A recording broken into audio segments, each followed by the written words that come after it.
And we're going to continue on with the program. Great, thanks. So it gives me great pleasure to introduce our next speaker. So you heard a little bit from James Tucker last night. Well, I'll give you a little bit more of a background, and then he's going to give you more in-depth information on the recent social return on investment study. So James Tucker's a partner and managing director with the Boston Consulting Group based in Toronto. He's completed his BA in English Literature at York University. Is a Six Sigma black belt program, both in leadership and, as it turns out, and in Taekwondo. So do what he says or he kicks your rear end. So holds an MBA from the Rotman School of Management in Canada and the University of St. Gallen in Switzerland. And while completing his MBA, James graduated at the top of his class, making the Dean's List with the highest distinction, and was named a Bregman Scholar and class valedictorian. So needless to say, he's really smart, which is great. I've had a chance to get to know James a little bit through this process.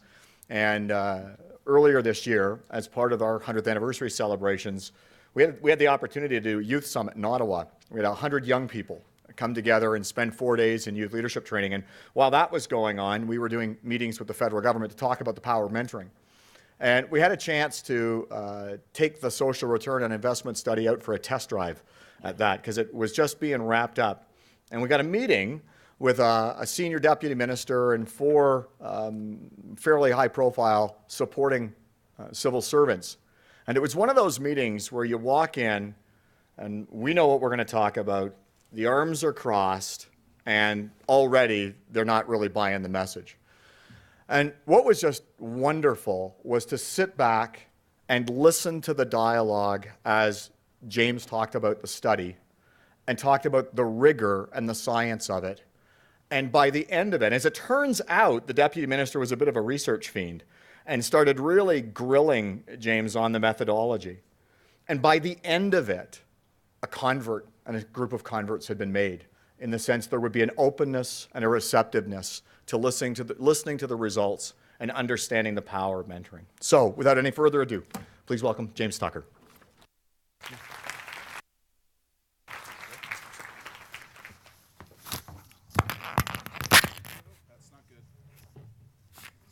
Start that my mic falls off, but we'll get it figured out.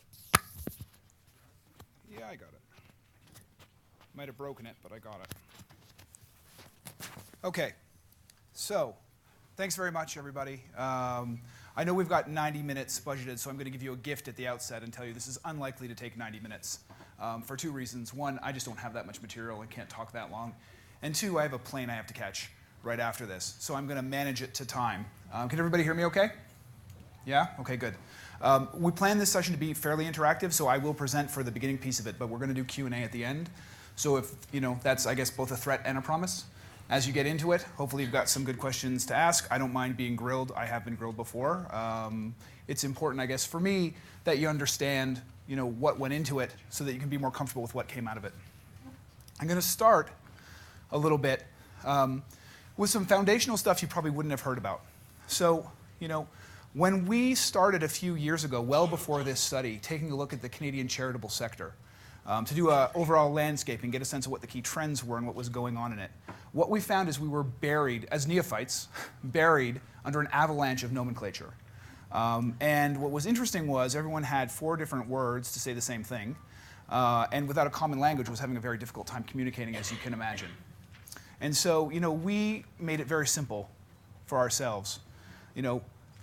We think, mainly this is about helping. And we sort of view our profession in general as a helping profession, right? So we help clients achieve competitive advantage, we help organizations solve wicked problems, and hopefully we help society, unlock the potential of its people and itself. So, when we started to try to refine our aspiration as an organization for what we wanted to do in the charitable sector and the social impact sector, it was really we want to help people, to bring what we do to organizations that help people. And what we found in it was, there were a series of wicked problems that needed to be solved. There were a whole bunch of root cause, negative outcomes that people were trying to avoid or solve for, each in a different way. And they didn't seem. Part of the problem for us was we saw a tremendous amount of work and I guess, less than tremendous amount of impact in terms of change. And so part of that for us, there was a kernel in there that we sort of seized on to say, how can we help people help others and optimize the impact that they're having and turn those negative outcomes into something a bit more positive. What was, in essence, in the way of that impact and value realization? And so, I'll talk a little bit about why I personally got involved, because that's a little bit about why BCG got involved. I mean, we like to give back, we like to do this stuff, and we feel like there's a series of problems that weren't being appropriately addressed or answered that we could bring some intelligence to. So I think many of you have heard my personal story. I'll give you the very short recap, and then I'll give you 2 other reasons that I got involved. I was a little, so when I was 8 years old, my father died of heart disease. My 2 brothers and I were left with my mother, who's a wonderful woman, but realized she couldn't fill the role of the male role model and wanted to fill that in our lives, and so she reached out for help. And help was there, and our lives were much better for it. So we've heard some of that. There's 2 other reasons. They're incredibly cute reasons. They're my kids. So this is my little Superman, Brandon. He's a little older than this now. And he looked at me and he said, once, Daddy, does everyone have a dad as great as you? Now, part of that is shameless self-promotion on my part, right? And then my little boy, Michael, who is actually a really great sharer and talks about sharing all the time. And what's interesting in this for me was, the other reason that Brandon's statement is compelling is because the answer is fundamentally no. I mean, whatever you think about my relative greatness, I mean, some people don't have a father figure at all. Many people, in fact, are missing that, and other mentors and role models in their lives. And so, there's a real vacuum to fill, right? And it was filled for me. And I hope that there are people that are going to be around if something were to happen to me to fill it for my kids. And from Michael's standpoint, we've got a lot, and I've managed to get a lot in life, and there's a lot been given to me. And I have an obligation, I think, to share that around. So, from an overview standpoint, what did we find in that study? And this is, by the way, the study before the SROI study. So what led us on this journey as we undertook an examination of the Canadian charitable landscape? Well, a couple of things. We found a very large and diverse set of charities, 74,000 registered charities across Canada, generating a tremendous amount of revenue, actually creating a significant amount of employment and impact, drawing on the power of several million volunteers, depending obviously on how you cut the numbers, to multiply that impact and really drive change. The challenge was we weren't getting any headline metrics about what that impact might be and what those changes were. Where was the from to, right, in this dialogue? We also found that there are numbers of organizations, there are 5 main archetypes. So there's communities that need individual donors, surrounded by society at large and government and quasi-government. That's sort of the outside of the framework. On the inside, I mean, you can obviously call these buckets whatever you like. There's policy and advocacy groups, there's information network and researching groups, there's funder, donor, and impact groups, there are enabler organizations that help provide the grease to spin the gears, and there's program delivery, the actual frontline deployment of resources for the benefit of society. So we found these things to be interesting. The reason that we build segments is to examine what might be different between them and if there's a fundamental market mismatch.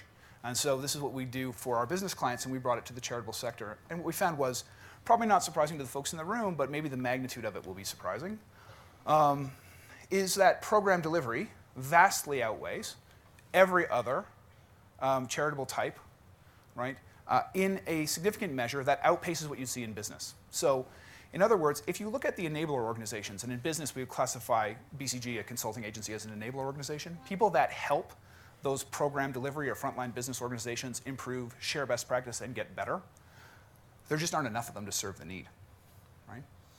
And so there aren't enough organizations that make things like that happen for society. There isn't enough research. There aren't enough organizations around policy and advocacy, you could argue, because actually we found as we went under the data, the motivations for getting into the sector are, really, in some sense, there's obviously a selfless aspect, but there's also some self-actualization to this.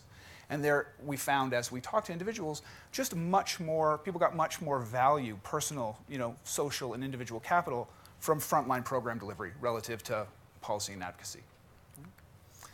So, what did that create for us in terms of a call to action? Well, we learned a couple of things. The first was that we learned that the industry on average, or the sector on average, is fragmented and subscale. And there are local organizations is the largest part, but they are stagnating or declining in size by their own reporting. They're very likely to be isolated, not share best practice, not be connected, and they're very subscale, so very low revenues and employees overall. So you have a number of organizations operating in relative vacuums, all trying to solve the same problem in different ways with various degrees of efficacy. And on the other side, you have funders trying to figure out which one of those they should give money to actually solve the problem for society, or which set. It's a bit challenging. It's challenging on both sides, right? And part of the reason you don't see as much consolidation as you might see in business is the natural rewards for consolidation don't exist in the same way in the charitable sector as they do in the business sector. There is a massive financial payout in the business sector for consolidation and roll-up. That just doesn't exist in the same way for charities. And you've probably heard a lot about founder syndrome historically. There is a piece of, I'm going to lose my personal connection to the work, even though it might be better for the overall target population. So it's a bit challenging to get scale. But what is interesting is, as organizations, funders, governments, and other organizations are seeking to navigate this landscape, there's a greater focus on impact. There's a greater focus on impact investing. There's a greater focus on return on said investment. And so that's the good news. Right? The good news is that at least 60% of the charities we talked to thought that SROI, the value of calculating SROI, well outweighed the cost. And that I think about 40 to 50% said, we actually openly track it. So good news. When we peeled the onion on that a bit, though, we found some bad news, which is they don't actually track SROI. So they say they do, but they don't do it in a rigorous, sophisticated, quantitatively, and statistically significant way. So what they really track, at best, are units delivered, hours spent, budgets spent, which is far better than it has been historically. I mean, historically, people were tracking to, in the first instance, trust me, I'm a good custodian of your funds, and I will take care of things. Secondly, to a CRA rating, right, to say, well, look, I'm at least an efficient administrator of those funds. Finally, to a I actually deliver the units I promised to deliver. So we're moving up the value scale, but none of those measures actually get you to did you actually fundamentally change the life situation of the people you serve? And fewer than 4% of organizations actually track SROI in a meaningful way. And some of the reasons for that, which aren't on the page, well, they are on the page, was it's not required, which I believe is a bit of a cop-out, but fair enough. And a big chunk said, well, we can't do it. And there aren't enabler organizations, to a prior slide, that know how to do it. So we're a bit stuck, right? Yes, it's a good idea. Yes, the funders would like it. Sure, we'd like to be able to say that our program has impact. We don't know how to do it. So what do? So what we did is we went out and we built a statistically significant, quantitatively rigorous methodology and applied it to organizations of worth. Big Brothers Big Sisters is one of the few organizations we have applied it to. That's primarily a function of the fact that it's a lot of work, we have limited time, and we do this fully pro bono, so it's not a revenue driver for us, it's a give back to society. So we're only, as an institution, going to be able to do so many of these over time. What did we do? So what we did was we took a group of individuals, two groups of individuals of similar life circumstance at the outset. So similar gender profiles, similar geography profiles, similar urban-rural split, similar socioeconomic status at time of entry, similar age at time of entry into the program. And we had a group that went through the program, and we had a group that did not go through the program. 1,000 in the control group and 500 in the sample group. And we identified those individuals, and we asked them a series of questions that measured their life outcomes. Then we compared the two and saw what the difference might be, got to a differential number in terms of life outcomes, turned that into a dollar figure, figured out what the amount was that was actually attributable to the Big Brothers Big Sisters program as opposed to other circumstance, and came up with an overall return on the investment made in the programs. So at a very high level, that's what we did. We'll get into a little more detail on that and what came out of it. So it was really a three-phase process. The first phase was we conducted a series of individual interviews with stakeholders who were heavily connected to the program. And we did that to sharpen our hypotheses, to get a sense of where they thought value might be created, and to be able to really start to isolate who the target population was we would be going after. And we found a number of things out in that some of our initial hypotheses might be off, some new things came to light, and we got to tailor our quantitative study. We also found out that we didn't know enough about the target populations that the organization served to be able to build an effective control group at the outset. So what we did was, we went to the alumni lists, such as they were, and found 250 participants who had been through the program, and asked them a series of questions about their life circumstance, and then all the other questions about impact. We used those questions about life circumstance to design the control group. So we actually got a control group that matched the initial 250 really well. We also then went to market and got another 250 open source. Through Ipsos Reid panels, we found 250 former littles by the law of large numbers. We just asked several tens of thousands of people, had they ever been through the program? When we got a hit, we got them to fill out the survey. So complete random sample selection. We also, to be true to be as objective as we could, compared that 250 to the first 250 to make sure we didn't have sample bias in the first 250 that was skewing the numbers. And we found that the outcomes were statistically similar. We then turned those things into dollar figures and came up with the overall causal benefit of the program. So what did we find? These are sort of the punchline part of the conversation. And there's a little bit more, and then honestly, I'm turning it over to you for questions. So there are 4 main drivers of impact that we could identify. We bucket those into 2 major parts. Those that can be quantified in SROI, so direct dollar attributable benefits, and those that are still good and likely root cause drivers of life change, but cannot be directly translated into a dollar figure. So for the first 2, employment and philanthropy, those are easy to translate directly into dollar figures and a financial outcome for society in terms of increased taxes, increased consumption, increased volunteering, and increased donations, all of which drive the social good. From a life skill standpoint, financially literate, being a manager, et cetera, much harder to directly translate into dollars. Some of it is double counting with financial spread. And for general well-being, obviously wonderful and needs to be acknowledged, happier, make better life decisions, more confident, a strong social network of folks to rely on and help guide them through life.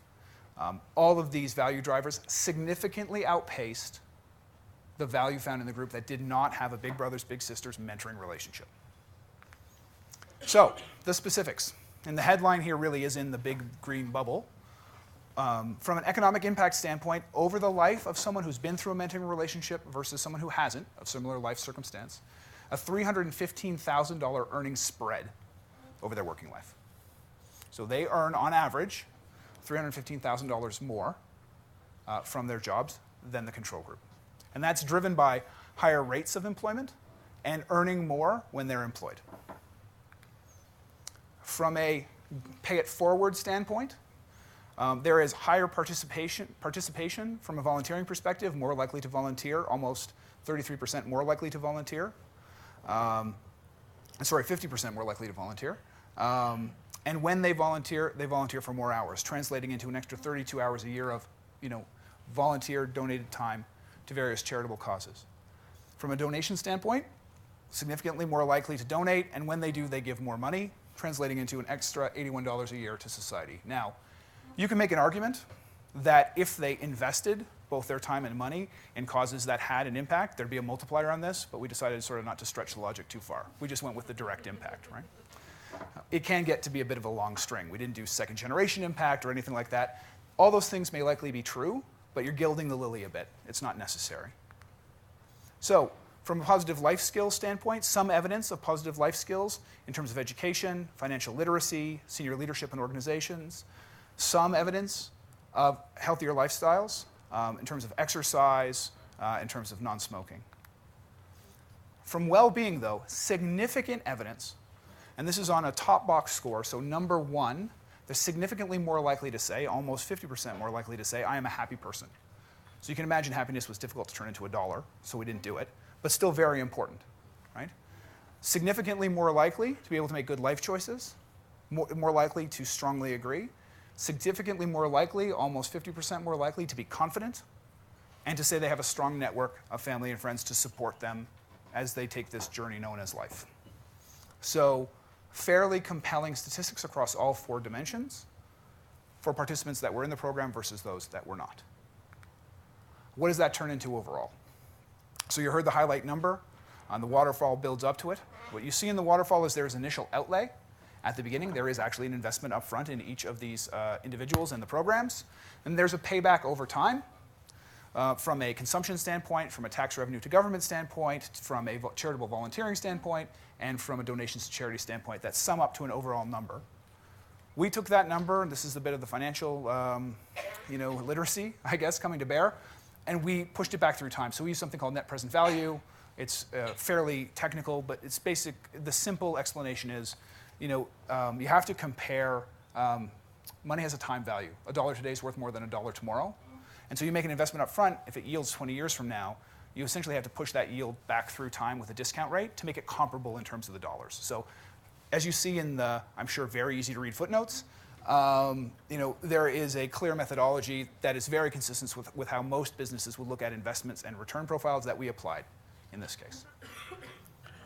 Similarly, when you look at the least economically advantaged group, so those with the worst starting position, we de-averaged the group, there is more impact.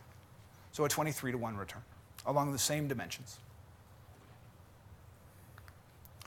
So if I pull it all together, what does that mean?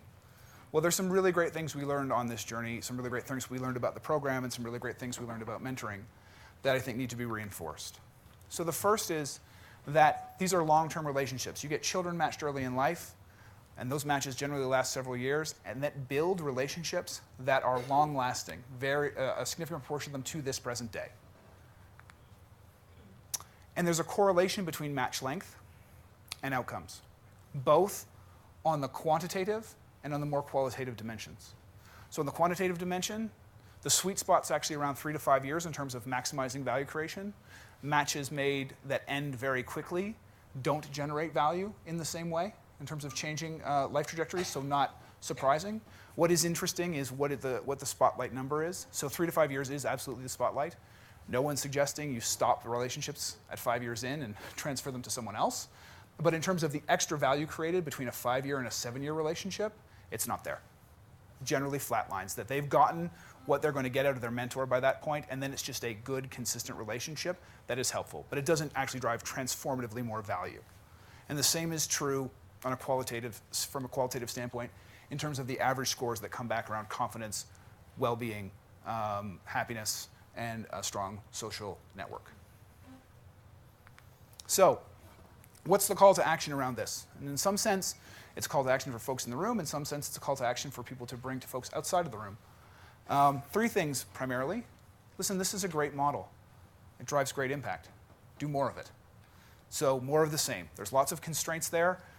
Constraints around funding, constraints around mentors, constraints around individuals like my mother knowing about the program and being able to make the decision to enroll people in the program. Right? And I have to say on that dimension particularly, it was a pretty tough decision for her at the outset. She had no idea if the program was going to do us any good. All she knew is she wasn't sure she could do it herself. She had no referral. She had no set of facts. There's now a set of facts that she could have used. It would have made, I've talked to her about it many times, it would have made her choice much, much easier. And it probably would have made the choice for other parents who elected not to go this way to go this way.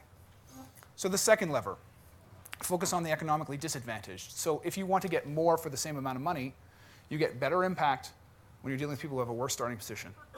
So you can choose to, if you like, serve more of them and drive more impact from the same spend. And the last one, obviously, is increase the average length of match. So to the degree you can avoid through better screening, more interactions and engagements, an opportunity to ensure that relationships last beyond a year, that there is less first-year attrition, you will drive significantly differential impact. That's it. It's open for questions.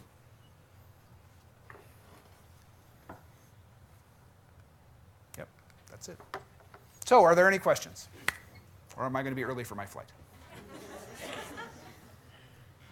Yeah. Is there a significant difference between individual organizations, like per city? Because I imagine that you looked at Big Brothers Big Sisters as a national organization. We did. Did you is a significant difference between individual organizations? Yeah, it's a great question. The challenge is, yes and no. And so yes, there was a difference, but no, it's not a statistically significant difference. The challenge is with numbers like this, when you look across, Canada, you don't get a large enough sample size in any one jurisdiction to create a statistically significant comparison between, two local agencies. So, could we do it at a province level? For some of the larger provinces, we probably could. But for an individual territory or an individual chapter, the sample size is just too small. Yeah. We know that investors like to see the quantitative data. With the rise of qualitative data becoming more and more legitimate in funders' eyes, do you see qualitative data as taking a more active role in some of these styles of studies? Qualitative data. So I think actually I would argue, it depends what you mean by qualitative data. So if you mean individual vignettes about a person's story, that I was here and I went to there and so this program's wonderful, those have played a role for many years and will continue to do so. If you mean something else, we could share with me. I was thinking more along the collaborative line of qualitative data. So like off the top of my head, there's like in vivo programming and stuff that takes multiple voices, polyvocalizes into a qualitative data. Do you ever see, encounter, or anticipate that? So yeah, I don't see it. To be fair, I don't know enough about it to say whether it will become a trend or not. We didn't see it rise as a trend when we were doing the work. We actually did a fairly substantial lit review at the beginning to say, what's out there, what's trending, what are people going to use? And we found that governments and other funding agencies would have an intuitive belief, that this is a good program or not, based on a whole bunch of qualitative observations. And that wasn't what they were lacking. What they were looking for was the hard quantitative data to say, is there going to be a return specifically on this investment, so that they can justify in an impact-based budgeting environment actually spending the dollars.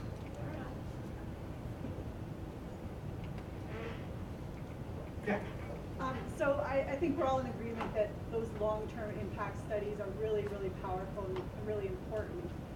As you just mentioned yourself, they're hard to do for small organizations with small sample sizes, and often you have turnover of staff as well, so you don't have the long-term consistency.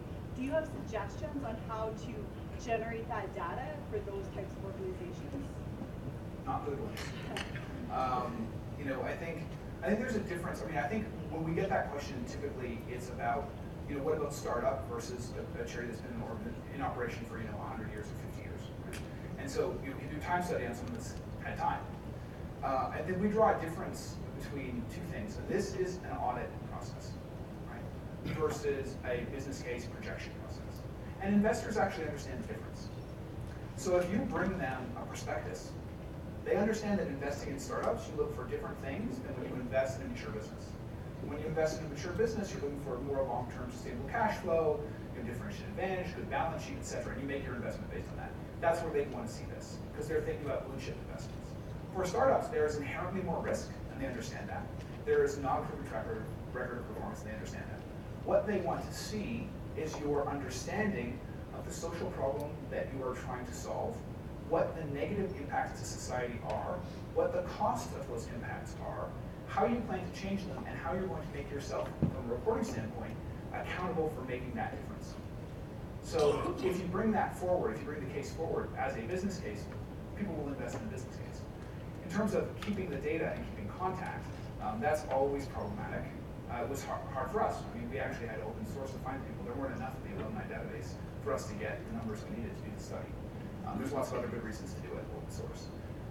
But you're not going to get a statistically significant number when you're dealing with populations of 10, right, over a 3-year time frame. You just aren't. And so I would argue, get the data you can get, follow the methodology to the degree you can, and you'll still be far way ahead of organizations that are simply saying, give me your money and trust me.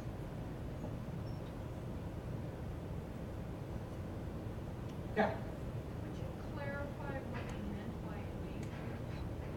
What I meant by enablers. Elaborate on that a little bit more. Yeah, so those are, in some sense, those are agencies that don't do direct program delivery, but help organizations that do direct program delivery do better. So if you think about, organizations that would help provide consulting services, that would help provide, and there's many of these, SROI and impact studies. They don't all do it well. That's a bit of a challenge. methodology is still debated. Organizations that provide financial expertise or human resources expertise or business coaching and counseling, for people that are trying to get things off the ground, who are really good probably at program delivery and their charitable cause, but aren't inherently business people. So like the Alberta partnership, mentoring partnership would be an enabler to help other groups do their mentoring. I think so. I think there's an amazing, this is sort of a great gathering of sharing best practice, right? So yes, absolutely, there's a sense that you can build a community of practice around a common goal through partnerships. And so yeah, I would view this definitely in that space. Yeah. I'm just curious how the SROI methodology fits with the Alberta government's new legislation on results-based budgeting, and just wondered if you had any conversations about that. So it's early days in those conversations. We've actually had several conversations with government here in Alberta. Right. But even over the past several days, there have been more and more conversations. And to be honest, they're exploring that link, but I can't say that they've definitely said, wow, SROI, great, it fits perfectly, and we're going to fund according to that. That hasn't happened. But I think that they like the methodology, they're appreciative of the methodology, and they're trying to work through how it might link to impact-based budgeting. So I think arguably it could be fairly groundbreaking in this province in the next 6 to 12 months. Are you aware, just to follow on that within the last 10 years, the Alberta Justice actually embedded SROI as an evaluation component in anything funded by the Safe Communities Fund? That fund and that was a very lucrative fund. It's closed, I think, a year ago, and I'm not aware of any other ministry picking SROI up. And I'm curious why. Was there some experience in justice? And Yeah. I don't know, I guess I'm asking you to be a spy. You were talking with these guys. What did they say? So it's a good question. It's not a question I have the answer to Yeah. on that one. I'll tell you one of the big problems with using this as a methodology for investments. In terms of directly triggering investment as opposed to influencing an investment envelope. It's the whole problem with social impact bonds. Who's the auditor? The delivery agency has an inherent conflict of interest. You can't audit your own results, right? The government arguably has a conflict of interest because they would like to pay as little as possible. So the two counterparties can't possibly audit and mediate that payment trigger. Yet there is no enabler out there who's positioned to play that auditing role, who has the methodology, who has the positioning, and who is actually in the business of doing that. And it's a bit of the reason that social impact bonds have been falling down across the globe, because there isn't someone who can make that investment vehicle work from a third-party objective standpoint. And so I imagine, and I don't know, I imagine that might have been what played out here. Yeah. Could you explain maybe a little bit more of the decision-making process behind how you chose the outcomes that you chose? Because there seems to be some interesting value statements about what makes a desirable citizen. So I'm just curious as to how those decisions were made. Yeah. So you should be careful of that when you say about what makes a desirable citizen in value statements. We actually tested many more things that you would see than you see on the page. We just didn't see statistically significant differential results. They don't go into the numbers. So, did we test for entrepreneurship? Did we test for, yes. Did we test for addiction? Yes. Did we test for less reliance on the social safety net in terms of EI premiums, et cetera? Yes. We tested for a whole host of other things that you would argue are a cost to society. So we never actually use the words desirable citizen, because I think that isn't a valid judgment we want to make. But there are things that citizens do in terms of relying on the social safety net, or impairing their own health, that are a cost to society, that's society-based. And there are other things they do around, potentially inhibiting their ability to earn a living, or inhibiting their ability to earn as good a living as they might otherwise, that don't generate as much revenue for society, whether that's through direct consumption or taxes. And so on both sides of that ledger, the cost and revenue side, we wanted to assess what the spread might be for two similar populations that went down different paths. And we tested that along all the dimensions and that you see, and many, many more. The ones you see are the ones where we saw spread. Sure. Anything else? Okay, well, great questions. Thanks so much.